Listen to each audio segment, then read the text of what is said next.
You won't believe this, but a lot of people actually consider this game to be the worst game of all time. But here's the thing, the game itself isn't the real issue. It seems that the TikTok is the culprit behind its downfall. So let's dive deeper into this and uncover how TikTok managed to ruin this game that has received such a terrible reputation. This game was made by just one person, with some help from friends and families for the voices. It's free on Steam, but unfortunately most of the reviews haven't been great. But is it really one of the worst games ever made, or is there more to the story? How is TikTok related to all this? Today, we're going on a journey to find out, and as always, we'll do it in a relaxing way, so you can take a break from the world and feel at ease, even if just for a little while. Hello, apparently I'm lucky and I'm excited to share with you the captivating world of indie game development. In recent years, these visionary creators have crafted some of the most iconic games of our era. No Man's Sky, Stardew Valley and Hades are but a few shining examples of their artistry. As a true gamer, you might already know that in the world of indie games, we often see the incredible teamwork of small creative groups as they bring their visions to life. But sometimes we come across a solitary artist whose talent is simply out of this world. Bright Memory is one such masterpiece that defies all expectations. Its stunning visuals and flawless gameplay rivals even the biggest games from the industry giants. However, today we're taking a different path as we explore the work of a single developer whose story is filled with a special touch. Let me tell you, dear friends, this visionary may not have as much experience as others, but their talent and passion for game creation are truly remarkable. While this game may have some imperfections, it's a testament to their dedication and creativity. So let's embark on this journey together and appreciate the unique charm they've brought to their creation. But here's the thing, a lot of gamers on Steam seem to believe that this game is nothing more than pure trash. But is this really the case? I mean, sure, it definitely has its issues, but is it truly as awful as they say? Well, there's only one way to find out, right? I'll just have to play it and see it for myself. So let's dive in and discover the truth firsthand.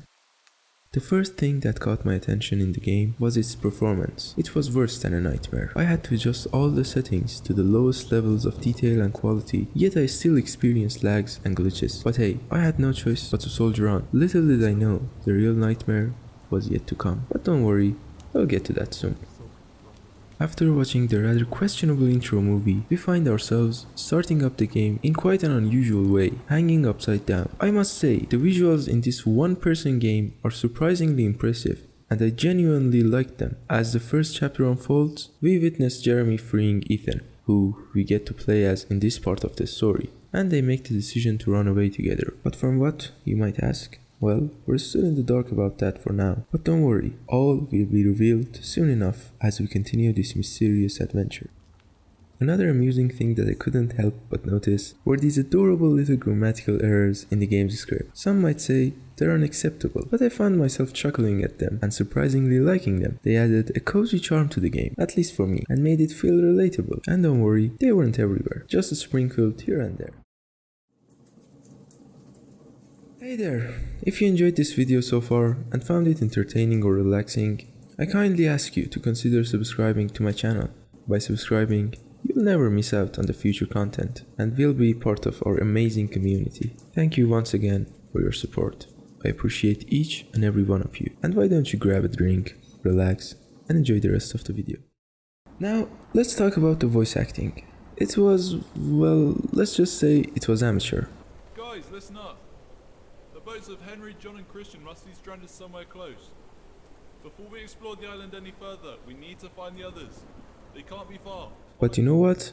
It wasn't a huge problem for me, because the developers simply asked their friends and family to do the voices. And honestly, I think they did a pretty good job, considering their lack of professional experience. It added a personal touch to the game that I appreciated.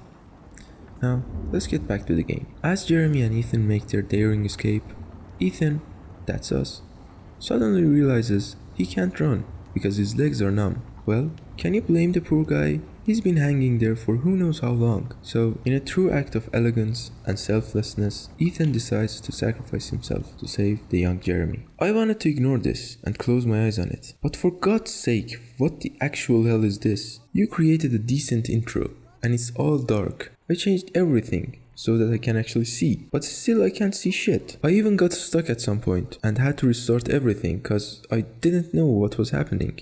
What's the point of a good game when you can't see anything? Okay, I'm relaxed now. Let's go on with the game. The actual game kicks off with us taking the role of the young Jeremy. Amidst a thunderstorm, we find ourselves as a part of an exploration team that has just arrived on an island believed to have never been explored before. It's an exciting prospect. However, in a classic twist, our mentor tells us that we can't have a gun because Jeremy is still young. I mean, he's old enough to come to an unknown island with some strangers, but not old enough to carry a gun to defend himself. But it's fine. I mean, who would think he'd need one, right? What's the worst that could happen?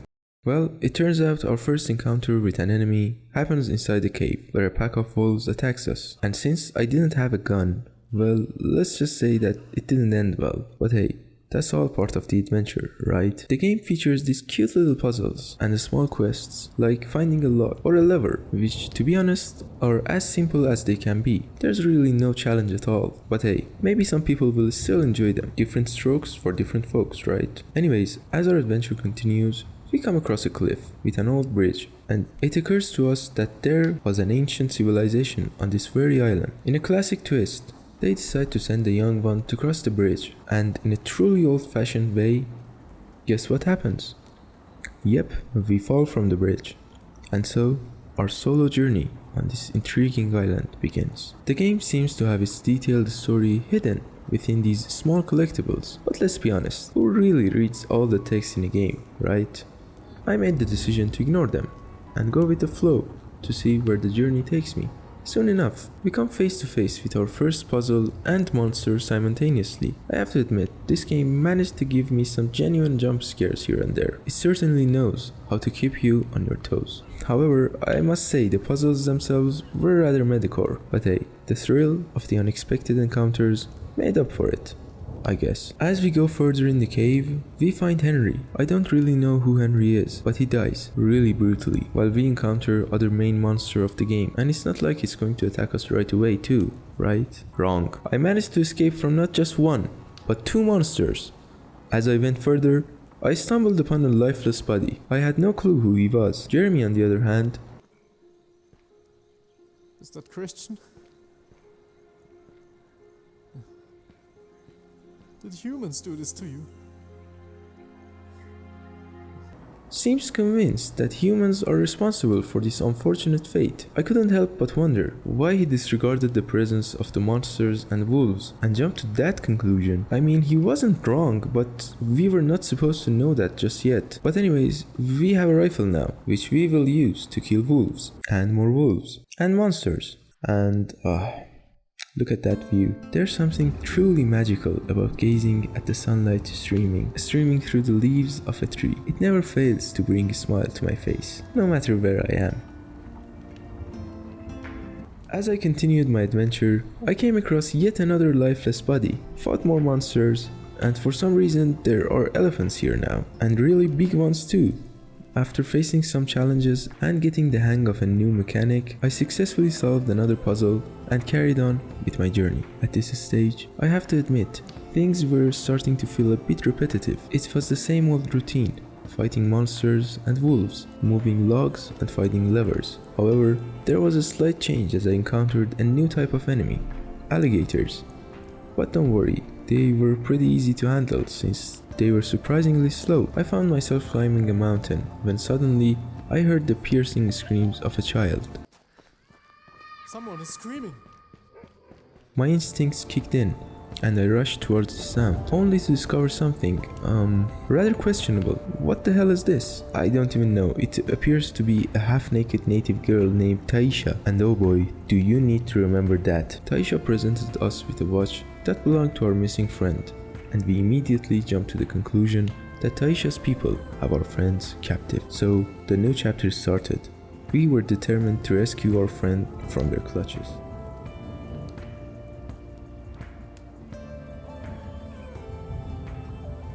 As we reached the walls of the native people's city, we heard drums playing. I found yet another lever, but to my surprise, undeterred, I went back to find another way in.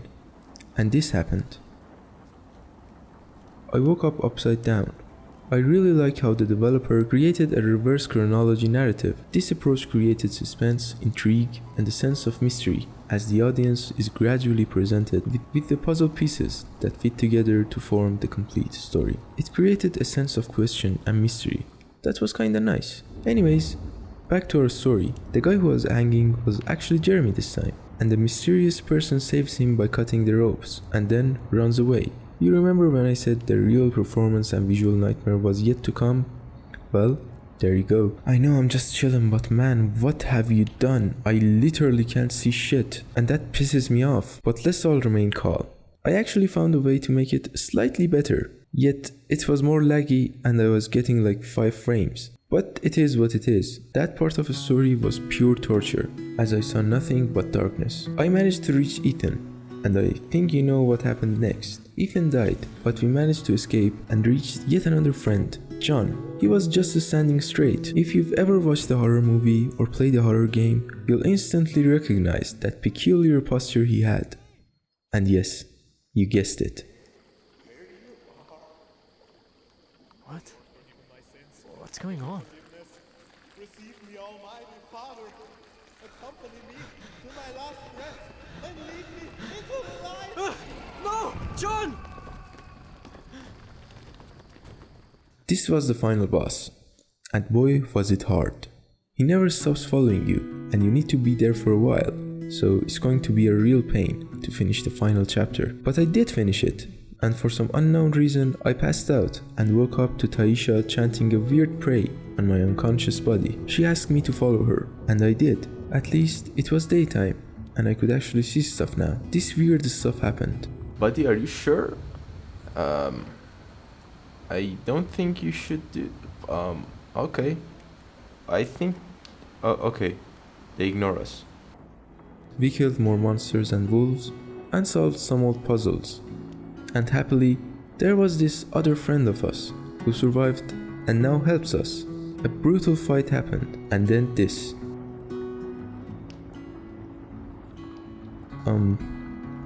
It was a beautiful scene, but Taisha kinda ruined it. We passed on. Finally, we arrived at the long-awaited conclusion, the end of our journey. And I don't want to be rude or mean, as I said multiple times, this is a game that obviously been created with love and passion. But I can't help but wonder, what on earth am I witnessing here?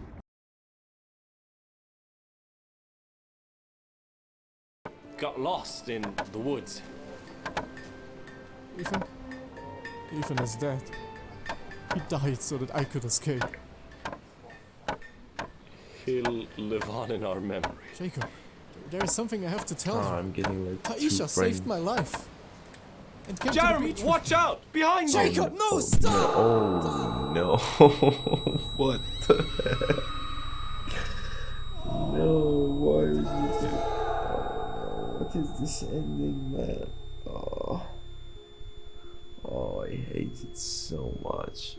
It's so cringe. Oh my god.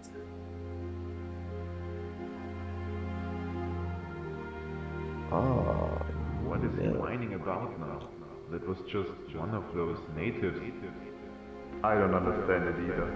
They should all be shot and pay for what they've done to our people. Exactly. It won't take long anyway before we roll over this island with our military. I mean, I get your message, but no, that's not how you're doing it. No, that's so much painful. Oh, I can't handle it. Ethan died because of us. We are the intruders. It is all our fault. Every death on this island. The bloodshed must stop. No one may find out about this island. Oh no, it's getting worse. No, it's even worse. The bloodshed must stop. Shoots everyone. Oh no. Oh my god, I can't. I just can't.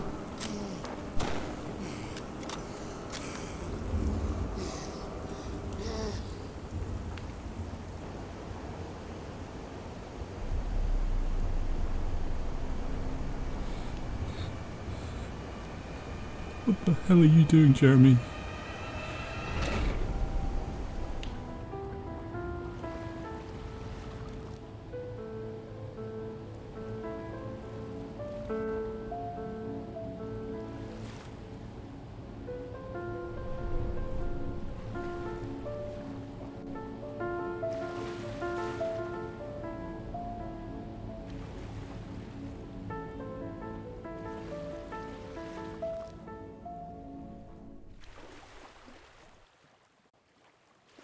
have you done this?